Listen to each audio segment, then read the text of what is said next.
Hello అందరికి welcome back to my channel Radhika's world. ఇవాళ నేను తోటకూర ఎగ్ కర్రీ చేస్తున్నాను. టేస్ట్ చాలా బాగుంటుంది, పిల్లలు కూడా చాలా ఇష్టంగా తింటారు. దానికోసం ఆనియన్స్, తోటకూర కట్ చేసుకున్నాను. ఇప్పుడు స్టవ్ పైన కడాయి పెట్టి ఆయిల్ వేసి ఆనియన్స్ వేసుకొని గోల్డెన్ బ్రౌన్ వచ్చే వరకు ఫ్రై చేసుకోవాలి. తర్వాత దీంట్లో కొద్దిగా అల్లం వెల్లుల్లి పేస్ట్, పసుపు వేసి పచ్చివాసన పోయే వరకు ఫ్రై చేసుకోవాలి.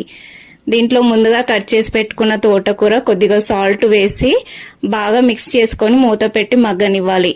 తర్వాత దీన్ని ఒకసారి మళ్ళీ మిక్స్ చేసుకొని రుచికి సరిపడా కారం వేసుకోండి. సాల్ట్ ఆల్రెడీ వేసాను కాబట్టి నేను వేయట్లేదు, మీరు కావాలంటే చూసి వేసుకోండి.